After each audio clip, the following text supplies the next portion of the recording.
Como fazer amigos e influenciar pessoas, de Dale Carnegie. Parte 1. Técnicas fundamentais para lidar com as pessoas. Aquele que conseguir isso terá todo mundo a seu lado. Aquele que não conseguir trilhará um caminho isolado. Todos os verões vou pescar no Maine. Pessoalmente, sou um apaixonado pelos morangos com creme, mas sei que, por uma estranha razão, os peixes gostam mais de minhocas. Por isso, quando vou pescar, não penso sobre o que mais me agrada. Penso sobre a predileção dos peixes. Meu primeiro cuidado é não iscar um anzol com morangos com creme. Penduro sempre uma minhoca ou um gafanhotinho no anzol e passo em frente dos peixes, perguntando-lhes: vocês não gostariam de provar tal comida? Por que não usar o mesmo senso prático no pescar dos homens? Foi o que fez Lloyd George, primeiro-ministro da Grã-Bretanha, durante a Primeira Guerra Mundial. Quando alguém lhe perguntou o que havia feito para se manter ainda no poder, depois de todos os outros chefes do tempo da guerra, Wilson, Orlando e Clemenceau, terem sido destituídos e esquecidos, respondeu que podia atribuir a sua permanência no poder apenas a uma coisa: o fato dele ter aprendido ser necessário iscar o anzol para satisfazer a necessidade do peixe. Por que falar sobre o que nós queremos? Isso é criancice. Absurdo. Naturalmente você está interessado no que quer. Está eternamente interessado em tal coisa. Mas apenas você, ninguém mais. O resto dos homens não é diferente. Estamos todos interessados no que nós queremos. Assim, o único meio existente na Terra para influenciar uma pessoa é falar sobre o que ela quer e mostrar-lhe como realizar o seu intento. Lembre-se disso amanhã quando estiver procurando conseguir que alguém faça uma determinada coisa. Se, por exemplo, não quiser que o seu filho fume, não lhe pregue sermões e não fale sobre o seu desejo. Mostre-lhe, porém, que os cigarros diminuem as suas possibilidades no futebol ou de vitória na corrida de 100 metros. É um excelente processo para ser empregado, quer você esteja tratando com crianças, filhotes ou chimpanzés. Ouça este exemplo. Ralph Waldo Emerson e seu filho tentaram um dia levar um bezerro para dentro da cocheira, mas ambos cometeram o erro comum de só pensar no que estavam querendo. Emerson empurrava o bezerro, enquanto o filho puxava, mas o animalzinho agia exatamente como Emerson e o filho. Pensava apenas no que ele queria. Por isso firmou as pernas e obstinadamente se recusou a deixar o campo. Uma empregada irlandesa viu a luta. Era uma mulher incapaz de escrever ensaios e livros, mas naquele momento teve muito mais senso ou instinto que o grande Emerson. Pensou sobre o que o bezerro queria. Colocou maternalmente um dedo na boca do animal. Deixou que ele o chupasse, enquanto facilmente conduzia o teimoso bezerro para dentro da cocheira. Cada ato que você realizou desde o dia em que nasceu foi porque você queria alguma coisa. Lembre-se daquela vez que deu $100 para doação? Sim, não foi uma exceção à regra.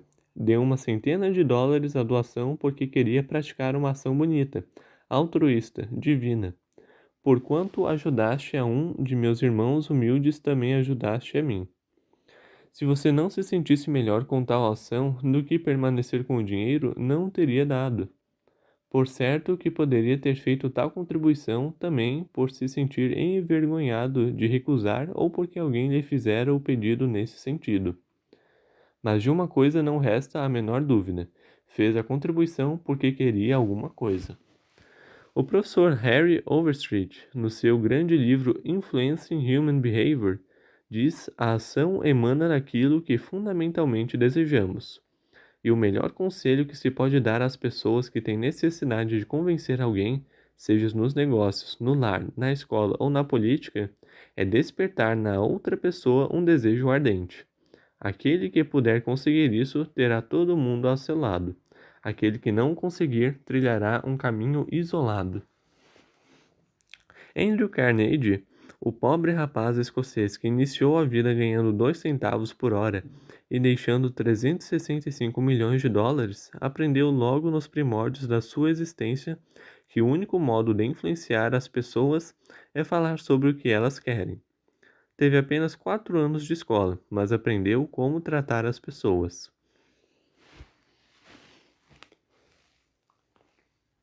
Para exemplificar, sua cunhada estava preocupadíssima com seus 2 filhos. Os rapazes estudavam na Yale e achavam-se tão ocupados com suas atividades que deixavam de escrever para casa. Nem mesmo davam importância às cartas ansiosas de sua mãe. Carnegie propôs então uma aposta de US$ 100. Como ele seria capaz de obter uma resposta dos rapazes sem mesmo lhes pedir tal coisa. E na volta do correio, alguém aceitou a aposta. Carnegie escreveu aos sobrinhos uma carta comum e no pós-escrito mencionou, casualmente, que mandava uma nota de US$ 5 para cada um deles. Esqueceu-se, porém, de incluir o dinheiro. A resposta não demorou, com agradecimentos ao querido tio Andrew pela sua bondosa carta e você mesmo pode terminar a sentença. Um outro exemplo de persuasão vem de Stan Novak, de Cleveland, Ohio, um participante de nosso treinamento. Stan, ao voltar do trabalho para casa certa noite, encontrou o filho caçula, Tim, batendo o pé e gritando, sentado no chão da sala. No dia seguinte, começaria na escola e recusava-se a ir. A reação normal de Stan seria mandar o menino subir para o quarto e dizer-lhe que seria melhor para ele mudar de ideia. Naquela noite, porém, percebendo que essa atitude só complicaria a situação, obrigando o menino a ir mal-humorado à escola, Stan sentou-se e refletiu. Se eu estivesse no lugar do Tim, por que motivo deveria estar morrendo de vontade de ir? Ele e a esposa fizeram uma lista de todas as coisas agradáveis que Tim faria lá, tais como pintar com os dedos, cantar, conhecer outras crianças e fazer amigos. Trataram então de colocar essas coisas em prática. Todos nós começamos a pintar com os dedos sobre a mesa da cozinha. Minha esposa, Lil, meu outro filho Bob e eu mesmo, todos nos divertindo. Dali a pouco, Tim apareceu e ficou num canto. Não tardou em pedir para participar. Oh não, primeiro você vai para a escola aprender a pintar com os dedos. Depois vem pintar com a gente. Em seguida, tentando ser entusiasmático ao máximo, falei sobre as coisas listadas em termos que ele pudesse compreender. Enfatizei que ele se divertiria muito na escola. Na manhã seguinte, para surpresa minha, não fui o primeiro a me pôr fora da cama. Quando desci para a sala, encontrei Tim dormindo sentado numa poltrona. Que está fazendo aqui? Perguntei. Estou esperando a hora de ir para a escola. Não quero chegar atrasado.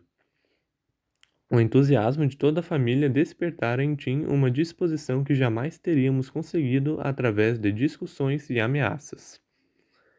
Amanhã você quer persuadir alguém a fazer alguma coisa? Antes de abordar o assunto, faça a si mesmo a pergunta: como poderei fazer com que ele queira isto? Uma pergunta assim evitará a nossa pressa e a falta de tato com outras pessoas, tagarelando futilmente apenas sobre nossos desejos. Certa vez aluguei o grande salão de bailes de um hotel de Nova York para, durante 20 noites em cada estação, nele realizar uma série de conferências. No começo de uma estação, fui subitamente informado de que teria de pagar quase 3 vezes mais que o preço anterior. Tal notícia chegou ao meu conhecimento depois de já estarem os bilhetes impressos e distribuídos e feitos todos os anúncios. Naturalmente, eu não desejava pagar o aumento, mas como falar no hotel sobre o que eu queria? Os proprietários estavam interessados apenas no que eles desejavam. Assim, alguns dias depois, fui ver o gerente. Fiquei um pouco chocado ao receber sua carta, disse eu. Mas, apesar de tudo, não o condeno por isso.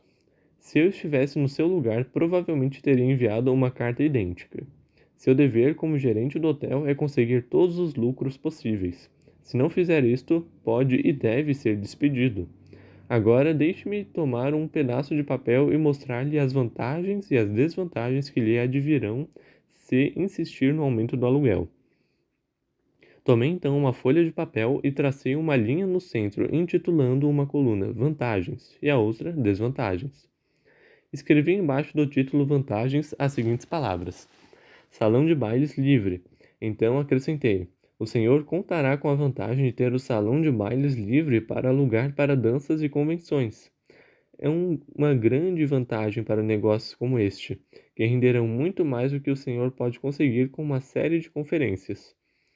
Se eu alugo o seu salão de bailes durante 20 noites no curso da estação, é certo que isso acarretará a perda de alguns negócios mais rentáveis para você. Agora, deixe-me apontar as desvantagens. Primeiro, em vez do aumento de renda obtido de mim, verificará um decréscimo. É um fato que o senhor terá que arriscar de seus cálculos, pois eu não posso pagar o aluguel que me está pedindo. Serei obrigado a realizar as minhas conferências em outro local. Há ainda outra desvantagem para o senhor. As conferências atraem uma multidão de gente educada e culta ao seu hotel. É um ótimo anúncio para você, não acha? Por certo, se o senhor gastar US$ 5.000 em anúncios nos jornais, jamais conseguirá trazer tanta gente para ver seu hotel, como farão minhas conferências. Não pense que isso representa algum valor para o hotel? Enquanto falava, escrevi as duas desvantagens na respectiva coluna e entreguei a folha de papel ao gerente, dizendo: Gostaria que o senhor estudasse cuidadosamente as vantagens e desvantagens que advirão para você e depois me enviasse a sua decisão final. No dia seguinte, recebi uma carta comunicando que o aluguel seria aumentado apenas em 50% e não em 300%, como fora proposto. Pense bem, consegui a redução sem dizer uma palavra sobre o que queria. Falei todo o tempo sobre o que a outra pessoa queria e como consegui-lo. Suponha que eu tivesse feito o que é natural e humano, que tivesse entrado furioso no gabinete do gerente e lhe dissesse: que significa esse aumento de 300% quando o senhor sabe que já estou com os bilhetes de entrada distribuídos e todos os anúncios feitos? 300%? Ridículo, absurdo, não pagarei. O que aconteceria? Uma discussão teria sido iniciada, aumentando a ira, a tensão e as explosões. E todos sabem como terminam as discussões. Mesmo que eu o tivesse convencido do erro, o seu amor próprio não permitiria que recuasse e me fizesse a concessão.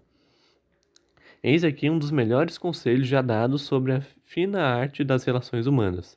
Se há algum segredo de sucesso, disse Henry Ford, ele consiste na habilidade de aprender o ponto de vista da outra pessoa e ver as coisas tão bem pelo ângulo dela como pelo seu. A afirmação é tão verdadeira que vou repeti-la. Se há algum segredo de sucesso, ele consiste na habilidade de apreender o ponto de vista da outra pessoa e ver as coisas tão bem pelo ângulo dela como pelo seu. Essa verdade é tão simples, tão evidente, que todos os homens deviam conhecê-la imediatamente. E, entretanto, ignoram-na 90% das pessoas em 90% das vezes. Um exemplo: examine as cartas que chegarem amanhã à sua mesa de trabalho e verá que a maioria delas viola os princípios mais rudimentares do bom senso. Tomemos, por exemplo, uma carta escrita pelo chefe do departamento de rádio de uma agência de publicidade.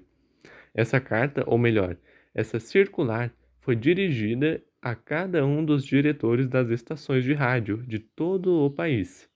Darei entre parênteses meus comentários para cada parágrafo. Ok. Sr. John Blank, Blackville, Indiana. Caro Sr. Blank, a companhia deseja conservar a liderança que sempre ocupou nos domínios da publicidade no rádio. Quem cuida dos desejos da sua companhia? Ando preocupado com os meus próprios problemas. O banco recusa renovar a hipoteca da casa, os gafanhotos destroem toda a plantação, o mercado de títulos caiu ontem. Perdi o trem esta manhã. O médico disse-me que estou com uma pressão arterial muito alta. Ando neurastênico, tenho caspa e não fui convidado para a festa da casa de John ontem à noite. E o que acontece ao chegar aqui? Vim para o escritório preocupado, abro a minha correspondência e eis um cara lá de Nova York me aborrecendo com seus projetos e desejos. Bah! Se pelo menos compreendesse a impressão causada pela carta que me dirigiu, abandonaria o negócio de publicidade e iniciaria a fabricação de carrapaticida para carneiro.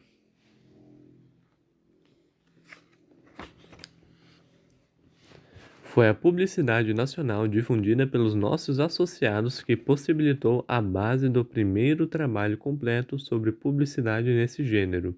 Desde então, nossos programas cuidadosamente elaborados fizeram com que permanecêssemos no alto acima de quaisquer outras agências, isso durante vários anos seguidos.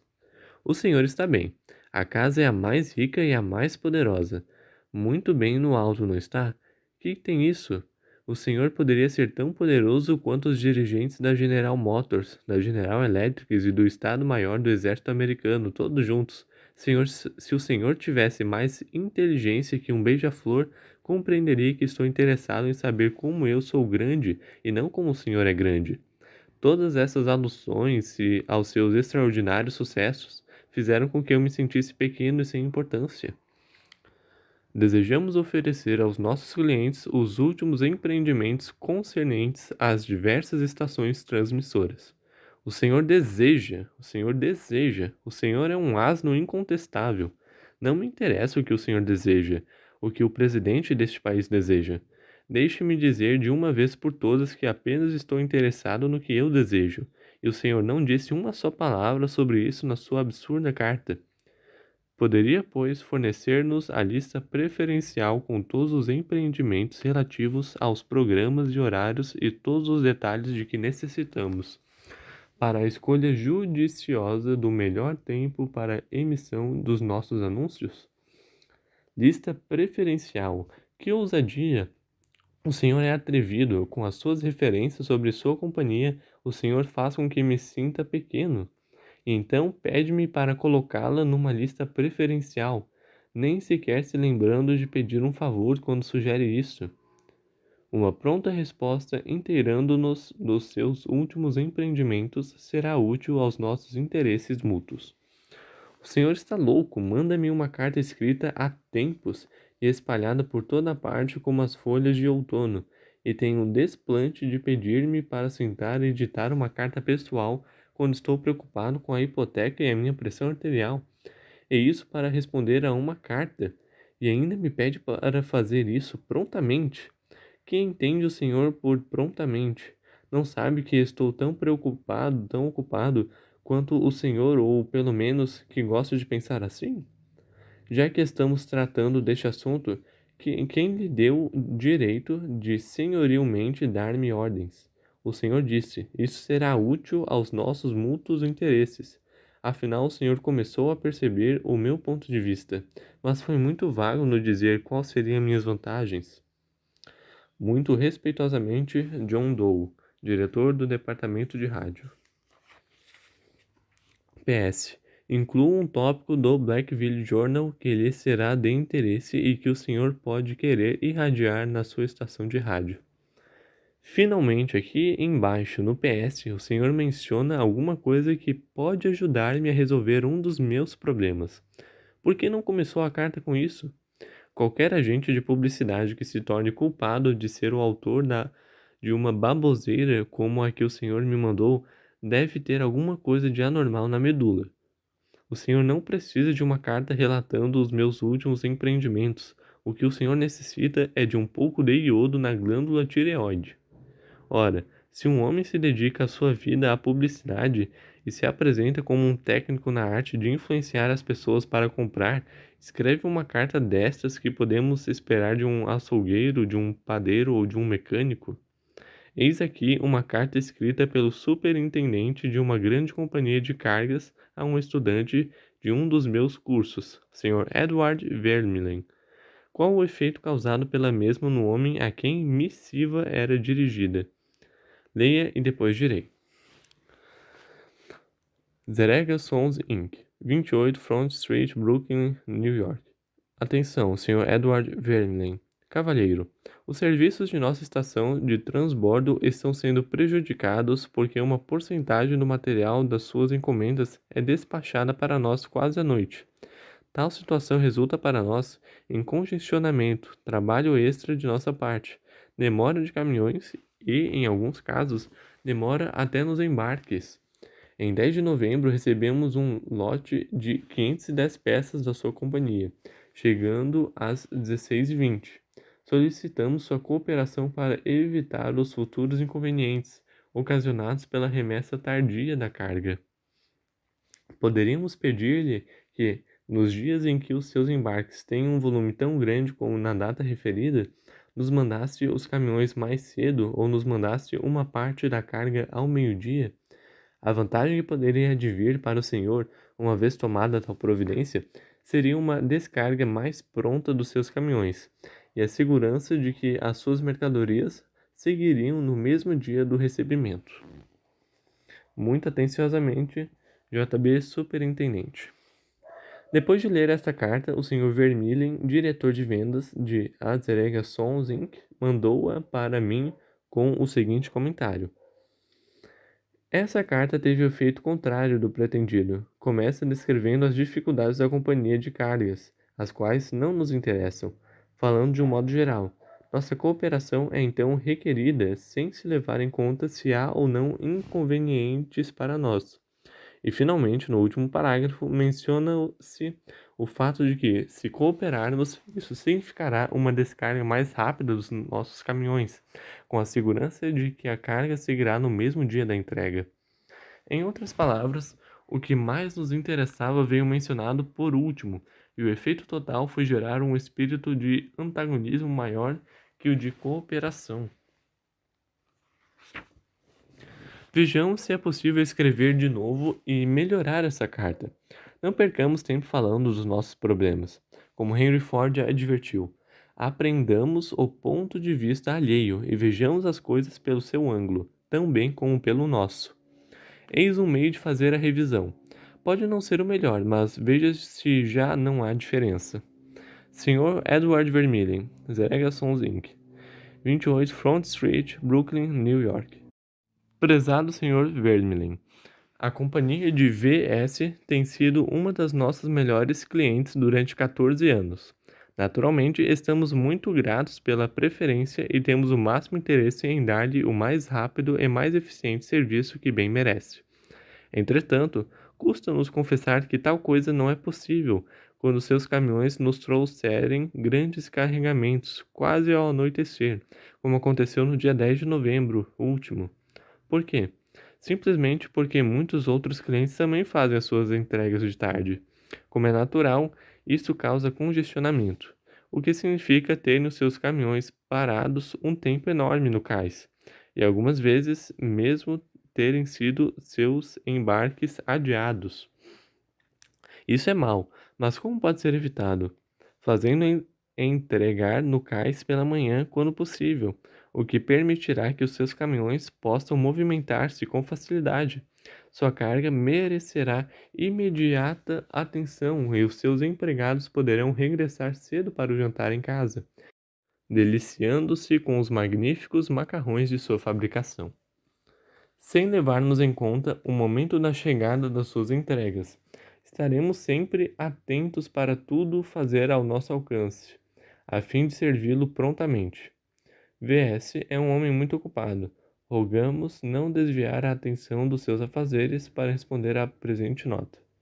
Atenciosamente, JB Superintendente. Barbara Anderson, que trabalhou num banco de Nova York, estava disposta a mudar para Phoenix, Arizona, devido à saúde do filho.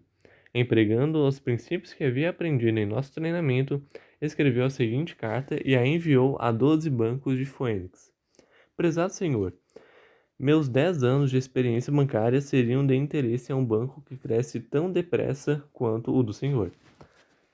Tendo trabalhado em várias funções no Bankers Trust Company de Nova York, o que me propiciou alcançar meu atual cargo de gerente de agência, adquiri muita experiência e habilidade em todas as fases bancárias, incluindo relações com depositantes, créditos, empréstimos e administração.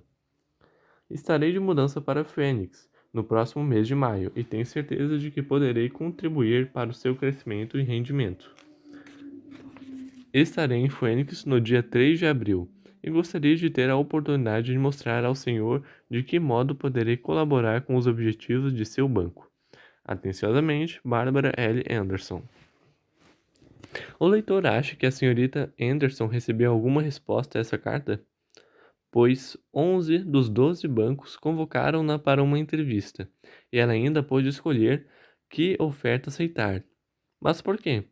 A senhorita Anderson não mencionou o que ela queria, mas escreveu de que modo poderia ser útil, enfocando não as necessidades dela, mas as deles. Milhares de vendedores estão enchendo as ruas hoje, fatigados, desanimados e mal pagos. Por quê? Exclusivamente porque estão sempre pensando apenas no que eles querem. Não compreendem que nem você nem eu queremos comprar coisa alguma. Se o quiséssemos, sairíamos e compraríamos, mas nós estamos eternamente interessados na solução dos nossos problemas. E se um vendedor é capaz de mostrar-nos como seus serviços ou suas mercadorias podem ajudar-nos a resolver nossos problemas, não necessita vender-nos coisa alguma. Nós compraremos. E todo cliente gosta de sentir que está comprando e nunca que lhe estão vendendo.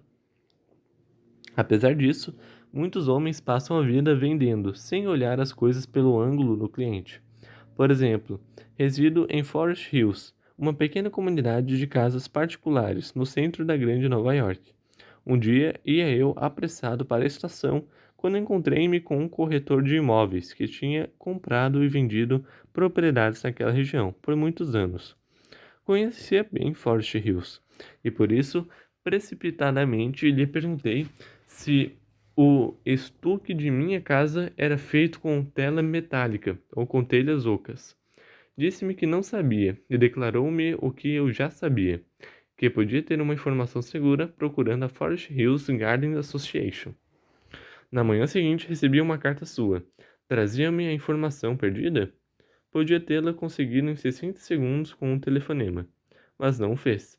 Disse-me novamente que eu podia ter a informação telefonando e aproveitou o ensejo para pedir-me que lhe desse a preferência de meu seguro. Não estava interessado em ajudar, estava interessado apenas em ajudar-se. J. Howard Lucas, em Birmingham, Alabama, conta como dois vendedores de uma mesma companhia lidaram com o mesmo tipo de situação. Ele relatou: muitos anos atrás, eu trabalhava numa pequena companhia com recursos humanos. Próximo de nós estavam instalados os escritórios de uma grande companhia de seguros. A empresa determinava zonas de trabalho aos corretores, e dois deles se encarregaram da nossa companhia. Vou chamá-los de Carl e John. Certa manhã, Carl apareceu no meu escritório e, por acaso, mencionou que sua companhia tinha acabado de introduzir no mercado uma nova apólice de seguro de vida para executivos. Achava que talvez estivéssemos interessados ou poderíamos nos interessar e que voltaria mais tarde, tão logo dispusesse de maiores detalhes sobre o seguro. No mesmo dia, John nos viu andando na rua, enquanto voltávamos de um intervalo para um cafezinho, e gritou: Ei, Sr. Lucas, espere aí. Tenho uma grande novidade para você. Ele se apressou e, muito entusiasmado, falou-nos sobre uma apólice de seguro de vida para executivos que sua companhia tinha lançado naquele mesmo dia. A mesma apólice mencionada por acaso por Carl. Ele queria que adquiríssemos uma das primeiras. Deu-nos uma série de informações importantes sobre a cobertura de riscos e terminou acrescentando: a apólice é tão recente que amanhã vou ter de pedir a alguém do escritório para me explicar como é que ela funciona. Por enquanto, preencham os formulários e os assinem, porque assim teremos mais dados com que ir trabalhando. O entusiasmo dele nos deixou interessados em ter as apólices, embora não tivéssemos, no entanto, maiores informações sobre elas. Mais tarde, os detalhes vieram a confirmar o que John havia compreendido delas, e ele não apenas conseguiu vendê-las ao pessoal do escritório, como também dobrou nossa cobertura. Carl também teria vendido as apólices, mas não houve da parte dele nenhum esforço para despertar em nós a vontade de comprá-los. O mundo está cheio de pessoas assim, exploradoras e que só olham para si. Por isso, o raro indivíduo que desinteressadamente procura ser útil aos outros desfruta enormes vantagens. Encontra pequena concorrência. Owen De Jong disse: o homem que pode colocar-se no lugar de outros homens, que pode compreender as maquinações dos seus cérebros, não precisa ter preocupações acerca do que lhe reserva o futuro. Se depois de ler este livro conseguir uma coisa, um aumento na tendência de pensar sempre segundo o ponto de vista das outras pessoas e encarar as coisas pelo seu ângulo, se obtiver esta coisa, ela facilmente lhe provará que é um dos marcos de sua vida. Considerar o ponto de vista alheio e despertar no outro um desejo de possuir algo não deve ser entendido como manipulação. Decorrendo disso, que a pessoa fará alguma coisa em detrimento dela e em benefício de quem a persuadiu. Numa negociação, ambas as partes saem beneficiadas. Nas cartas ao Sr. Vermillion, ambos, tanto o remetente quanto o destinatário, ganharam ao trocar informações. Tanto o banco quanto a senhorita Anderson ganharam com a carta enviada por ela, no sentido de que o banco contratou uma valiosa funcionária e a senhorita Anderson um emprego ajustado às suas necessidades. E no caso da venda da apólice de seguro ao Sr. Lucas por John, ambos saíram ganhando nessa transação.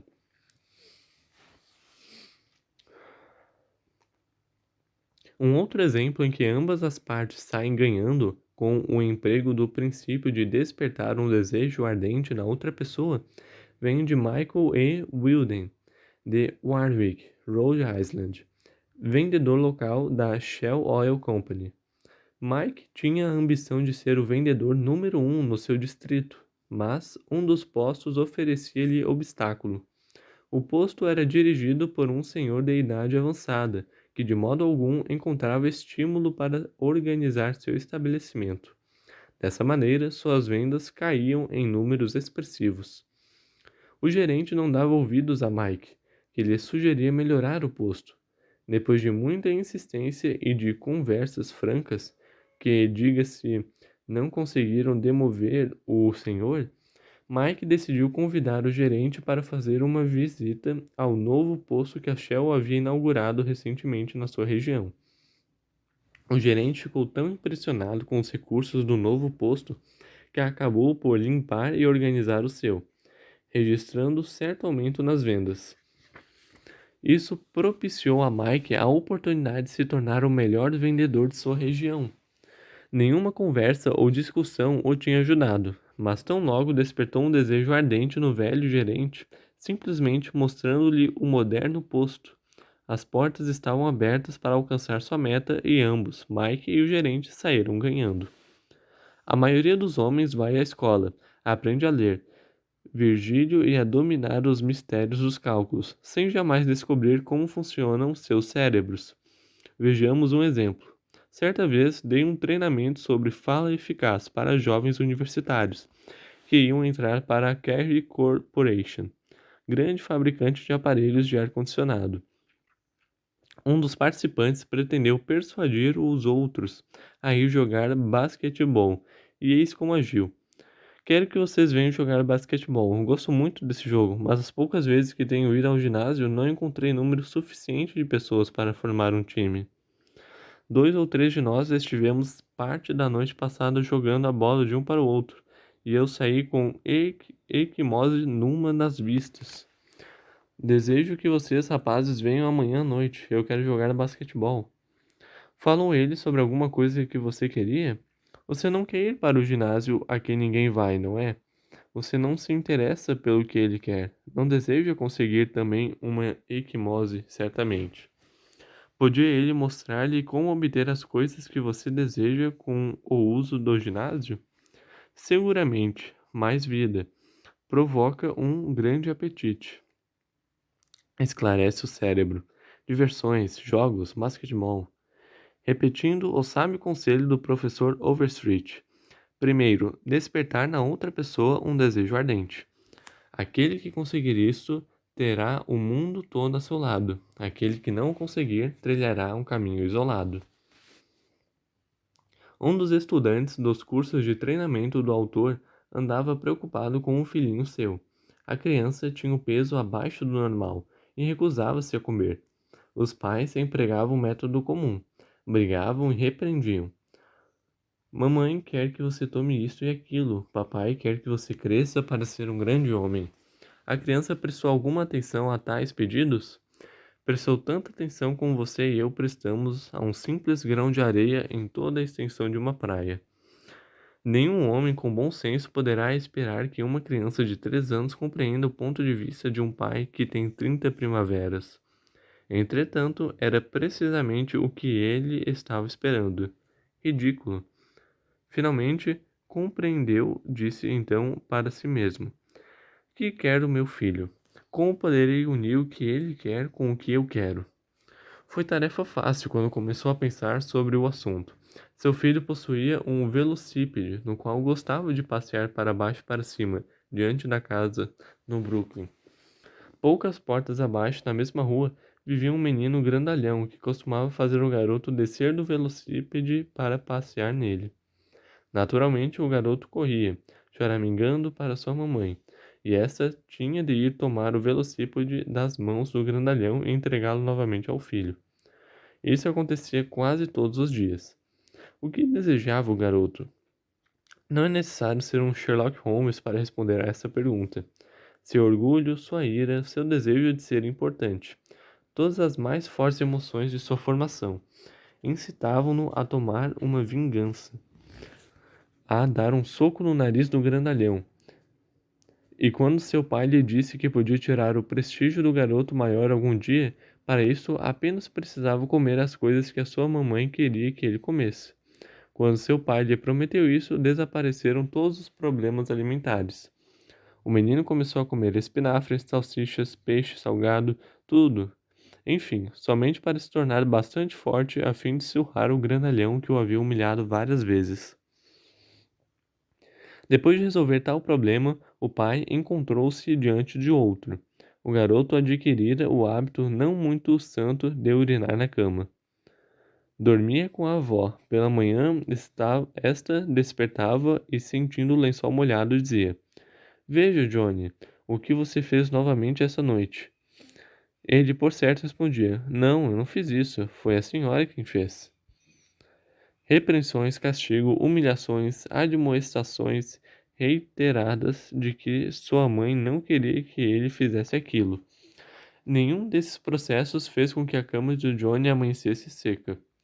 Perguntavam-se os pais: como conseguiremos fazer com que esse garoto não urine mais na cama? Quais eram os seus desejos? Primeiro, queria usar pijama como o papai, em vez de camisa de dormir como a avó. Esther, que já estava farta daquilo, ofereceu-se para comprar um pijama caso Johnny não urinasse mais na cama. Segundo, queria possuir a sua cama própria. A avó também não fez objeções. Sua mãe o levou a uma loja no Brooklyn e, piscando para a vendedora, disse-lhe: Este pequeno cavalheiro pretende fazer algumas compras. A vendedora fê-lo sentir-se muito importante, perguntando: Como posso ajudar, jovem? O garoto tornou-se um par de polegadas mais alto e respondeu: Desejo comprar uma cama para mim. Quando lhe foi mostrada uma que a mãe queria que fosse comprada, ela piscou novamente para a vendedora e o garoto acabou convencido de que devia comprá-la.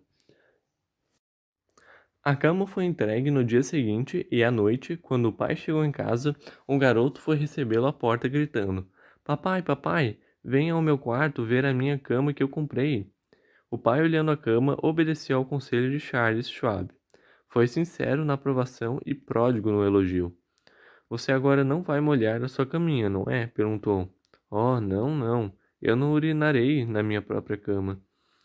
O garoto fez a promessa, envolvendo seu orgulho. Era a sua cama. Ele e apenas ele havia comprado. E estava agora usando pijama como um homenzinho. Queria proceder, pois, como um homem. E assim fez. Um outro pai, K.T. Dustman, Engenheiro especialista em telefones e estudante do meu curso não conseguia que a sua filhinha de 3 anos de idade se alimentasse pela manhã. Todos os métodos usuais de repreensões, ameaças, castigos redundaram em fracasso. Então os pais perguntaram a si mesmos: como poderemos fazer com que ela queira isto? A garotinha gostava de imitar a mamãe, para se sentir maior e crescer. Assim, certa manhã, os pais a colocaram numa cadeira e deixaram que ela mesma preparasse a sua alimentação.